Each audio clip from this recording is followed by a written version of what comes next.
আপোনালোক মোতকে বহুত বিজ্ঞ জ্ঞানী তথাপিও এই কথাখিনি মই আপোনালোককো শুনালো আপোনালোকৰো যদি অলপ কেতিয়াবা দুধুৰ মুধুৰ লাগে মোৰ এই কথাখিনি শুনিব মোৰ কথাখিনি মতে কাম কৰিব আপোনালোকৰ জীৱনত উন্নতি কৰিবলৈ পাৰিব বুদ্ধিৰে কথা পতাৰ অৰ্থ হ'ল বেলেগ এজন মানুহে নজনাকৈ তেওঁক আপোনাৰ কথাৰে জিকিব লাগিব আৰু মোহিত কৰিব লাগিব লগতে কামৰ কাৰণে ৰাজিও কৰি ল'ব লাগিব আপোনাৰ সন্মুখৰ মানুহজনক এনেকৈ দেখুৱাব লাগিব যে আপোনাৰ কথাত তেখেতৰহে কাম হৈ গৈ আছে তেখেতহে জয় হৈ গৈ আছে কিন্তু প্ৰকৃততে আপোনাৰ নিজৰ কাম হৈ গৈ আছে আৰু আপুনি বেলেগ এজনেৰে কাম কৰোৱাই আছে জীৱনত শিক্ষাগত অৰ্হতাতকৈ মনোযোগ ব্যৱস্থাটোহে বেছি গুৰুত্বপূৰ্ণ অৰ্থাৎ কথা বতৰা পতাৰ ধৰণ এই ভিডিঅ'টোত মই কথা বতৰাৰ লগতে মানুহৰ মন জয় কেনেকৈ কৰিব পাৰি সেই বিষয়ে ক'ম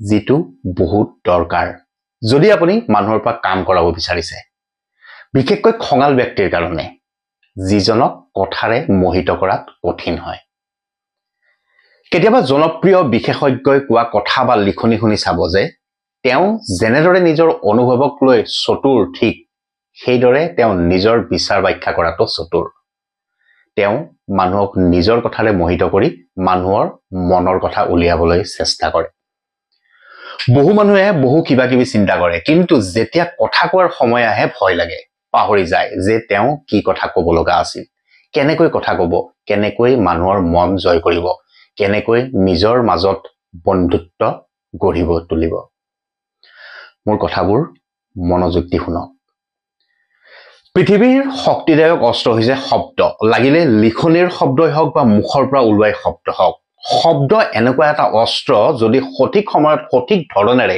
সঠিক ব্যক্তিক ব্যৱহাৰ কৰিব জনা যায় তেতিয়া আপোনাৰ জীৱনৰ লগতে গোটেই পৃথিৱীখনেই সলনি কৰি ল'ব পাৰি ইচ্ছা কৰিলে শব্দ ফুলৰ নিচিনা গঢ়িব পাৰি অথবা তীৰৰ নিচিনাও হ'ব পাৰে কেতিয়াবা শব্দই আঘাত নাইকিয়াও কৰি দিব পাৰে আৰু কেতিয়াবা আঘাত দি থৈ যাব পাৰে মোৰ ভিডিঅ'বোৰত মই এইবোৰৰ বিষয়ে আলোচনা কৰিম গতিকে যদি আপুনি বা আপোনালোকে মোৰ চেনেলটো সাবস্ক্ৰাইব কৰা নাই এতিয়াই কৰি ৰাখক আজি মই এটা বিষয়ৰ ওপৰত আলোকপাত কৰিম ক্ৰমান্বয়ে দ্বিতীয় তৃতীয় চতুৰ্থ বিষয়বোৰ পৰৱৰ্তী ভিডিঅ'সমূহত দি থাকিম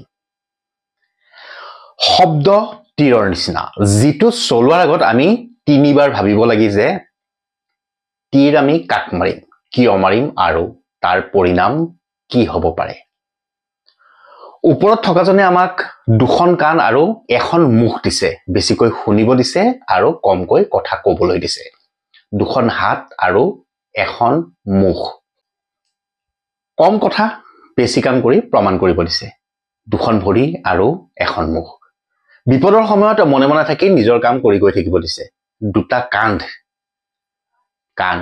আৰু এখন মুখ মুখেৰে কথা নোকোৱাকৈ নিজৰ দায়িত্ব পালন কৰি যাবলৈ দিছে আহক আমি বুদ্ধিৰে কথা ক'বলৈ শিকো কিন্তু সেইবুলি বুদ্ধিৰে কাম কৰাৰ অৰ্থ এইটো নহয় যে আপুনি স্বাৰ্থপৰ হওক আৰু কাৰোবাক ভুল দিশত ব্যৱহাৰ কৰক মই এই ভিডিঅ'টোত 5টা উপায় দিম যিটো গুৰুত্ব সহকাৰে আপোনালোকে শুনক মানুহৰ লগত যোগাযোগ ৰাখিব লাগে কিছুমান মানুহে কাৰোবাৰ লগত কথা পাতিলে প্ৰত্যেকটো বস্তু ব্যক্তিগতভাৱে লয় অকল নিজৰখিনিয়ে কৈ থাকে বেলেগৰ কথা শুনিবলৈ পাহৰি যায় এটা সফল যোগাযোগৰ আৰম্ভণি কৰিবলৈ আনৰ কথা শুনিবও লাগিব আমি জানিব লাগিব যে যি ধৰণৰ কথা ক'ব বিচাৰি আছো ব্যক্তি এজনৰ কথাটো শুনাৰ মনটো আছে নে নাই এনেকুৱাও হ'ব পাৰে যে তেওঁ ডাঙৰ দুখত আছে তেওঁৰ সুখ লাগি আছে আৰু আমি সেই সময়ত তেওঁক বজাৰ যোৱা বা ফুৰ্তিৰ কথা ক'লে তেওঁ ভাল নাপাব পাৰে কথা কোৱাৰ আগত কথা ক'ব জানিব লাগিব আৰু ক'ব জনাৰ আগত শুনাটোও শিকিব লাগিব মানুহৰ মন জয় কৰিবলৈ শিকক ভাল অনুভূতি দিবলৈ শিকক যদি আপুনি কাৰোবাৰ পৰা কাম কৰাব বিচাৰিছে অলপ ভাল প্ৰশংসা কৰিবলৈ শিকক সকলোৱে প্ৰশংসা কৰিলে ভাল পায় কিন্তু প্ৰশংসা কৰিব যাওঁতে ঠাট্টা কৰাৰ নিচিনা হ'ব নালাগে ধৰি লওক এজন ব্যক্তিয়ে নীলা ৰঙৰ জেকেট এটা পিন্ধি আহিছে আপুনি যদি তেখেতক কয় যে ভাই কি ধুনীয়া জেকেট এটা পিন্ধিছা আজি কথাবোৰত তেওঁ ইমান ৰস নাপাবও পাৰে যদি আপুনি কয় যে ভাই আজি দেখোন বৰ ধুনীয়া লাগিছে তোমাক মজা বন্ধু বঢ়িয়া কি কথা হে কিবা আছে নেকি? প্ৰথম বাক্যত আপুনি জেকেটৰ প্ৰশংসা কৰিলে, যিটো তেওঁৰ বৰ ভাল নালাগিল। দ্বিতীয় বাক্যত মানুহজনৰ প্ৰশংসা কৰিলে, যিটোত তেওঁৰ বেছি ভাল লাগিল। প্ৰথমে মন জয় কৰি নিজৰ কাম আদায় কৰক। আপুনি বেলেগে বিচৰাটো দিয়ক, পাছত আপুনি বিচৰাটো নিজে নিজে তেওঁ দি দিব। জ্ঞানী হওক। কম শব্দৰে বিচাৰ ব্যক্ত কৰাব শিকক। জ্ঞানী শব্দৰ অৰ্থ হ'ল বস্তুবোৰ সহজকে বনোৱা। বহু মানুহ আছে যে তেওঁলোকৰ যেতিয়া কিবা ক'ব লগা হয় কথাবোৰ অকাই পকাই কয়, চিধা ক'ব নোৱাৰে, কথাবোৰ খেলি মেলি কৰি দিয়ে। তেওঁলোকৰ কথা মানুহে গুৰুত্ব নিদিয়ে। কম কথাৰে মূল কথা কোৱাৰ যোগ্যতাও আপোনাৰ থাকিব লাগে।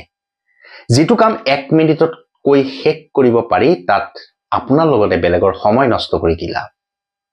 কাৰণ আজিৰ দিনত সকলো ব্যস্ত। কম শব্দত মুখ্য কথা কৈ সকলোৱে আপোনাক ভাল পোৱাটো কৰক। কথা কোৱাৰ ধৰণটো সলনি কৰক।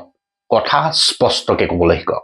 কিছুমানে চিঞৰ বাখৰ কৰি কথা কয়, আকৌ কিছুমানৰ কথা শুনাই নাযায়। কিছুমানে আকৌ এনেকুৱাকে শব্দবোৰ ওলায় যে এজনে ভালকৈ বুজিবই নোৱাৰে। স্পষ্ট ভাষাৰে যিমান কথা ক'ব, যি বেলেগ এজনে ভালদৰে শুনিব বুজিবও পাৰে। কেতিয়াবা উপায় নহলেও চাইহে কথা ক'ব লাগে। মানুহ এজনৰ যদি মন ভালে থাকে, আপুনিও তেতিয়াহে ফূৰ্তি মনেৰে কথা ক'ব। আৰু যদি তেখেত দুখত থাকে, দুখ মনেৰে থাকে, তেওঁৰ দুখত সমভাগী হ'বলৈ চেষ্টা কৰক। তেওঁৰ মনটো ভাল লাগিব। শব্দতকৈ কথা কোৱাৰ ধৰণটো বহুত গুৰুত্বপূৰ্ণ। একেটা শব্দৰে অৰ্থ বহুত হ'ব পাৰে। শিক্ষা থকাজনে ধৰণটো নাজানিব পাৰে। যাৰ হৃদয় আছে, অনুভূতি আছে, কোমল অন্তৰৰ জনে কথা কোৱাৰ ধৰণ জানিবও পাৰে। উপহাৰ আৰু সহায় কৰিবলৈ শিকক। যদি আপুনি কৰবাত কাম কৰে বা কেতিয়াবা একো উৎসৱ নাথাকিলেও চাহ, মিঠাই, চকলেট সকলোকে দিবলৈ চেষ্টা কৰক। কাৰণটো সুধিলে আপোনালোকৰ লগত কাম কৰি মোৰ বৰ ভাল লাগিছে, সেইবুলিয়ে ধন্যবাদ দিয়ক। বেয়া পাই থকা জনৰো ভাল লাগি যাব। একো স্বাৰ্থ নথকাকৈ মানুহক সহায় কৰক। দৰকাৰ হলে সৰু ল'ৰা ছোৱালীৰ নিচিনা সলনি হবলৈ লাগিব। সলনি হবলৈ শিকক। বন্ধুসকল, এই 5টা উপায় আপুনি সদায় ব্যৱহাৰ কৰিবলৈ শিকক। ইয়াৰ পৰা হয়তো আপোনাৰ জীৱনত কিছুমান পৰিৱৰ্তন আনিবও পাৰে।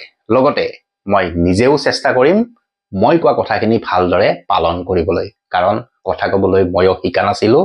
কথা কেনেকে কয়, কাক কোন সময়ত কিদৰে কথা কয়, সেইখিনিও মই জানা নাছিলো। কিন্তু এই ইণ্টাৰনেটত যেতিয়াৰ পৰা ভাল ভাল